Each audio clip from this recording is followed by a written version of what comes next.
আসসালামু আলাইকুম। প্রথম ভিডিওতে আমরা XLOOKUP এর সিনট্যাক্সটা শিখেছি। এখন এই ভিডিওতে আমরা একটা প্র্যাকটিস করব। এই ভিডিওতে আমাদের কোম্পানির নাম অনুযায়ী সিওনেম খুঁজে বের করে নিয়ে আসতে হবে। এই ভিডিওতে আমরা কোন মানটাকে খুঁজবো? G12 ঘরে কোম্পানির নাম দেয়া আছে পার্টেক্স। আমরা এই পার্টেক্সকে খুঁজবো। আমরা এই পার্টেক্সকে কোথায় খুঁজবো? আমরা সোর্স ডাটার কোম্পানি কলামে ভার্টিক্যালি খুঁজবো।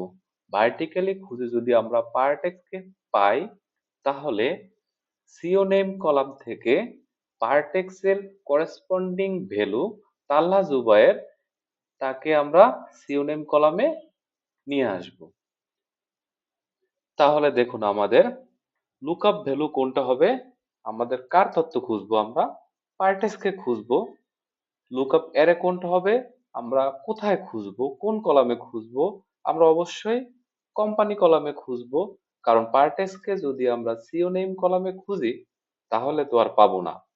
তাহলে আমাদের লুকআপ অ্যারে কোনটা হবে? লুকআপ অ্যারে হবে কোম্পানি কলাম। এবং রিটার্ন অ্যারে কোনটা হবে? যেই কলাম থেকে আমরা উত্তর খুঁজে বের করে নিয়ে আসবো সেটাই হলো রিটার্ন অ্যারে।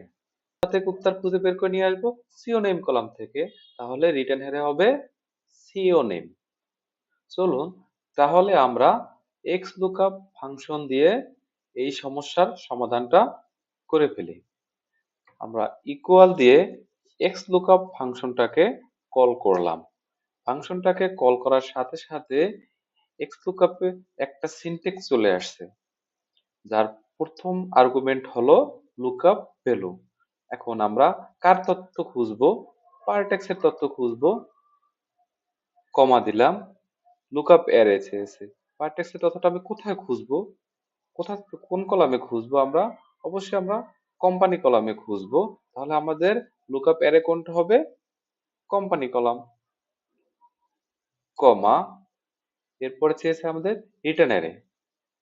কোথা থেকে উত্তরটা আসবে? উত্তরটা আসবে আমাদের সিওনেম কলাম থেকে। তাহলে আমাদের রিটার্ন অ্যারে কোনটা হবে? সিওনেম। ব্র্যাকেট ক্লোজ করে দিলাম। এখন যদি আমি কিবোর্ড থেকে কন্ট্রোল এন্টার বাটন প্রেস করি, তাহলে পার্টেক্সের সিওনেম চলে আসছে।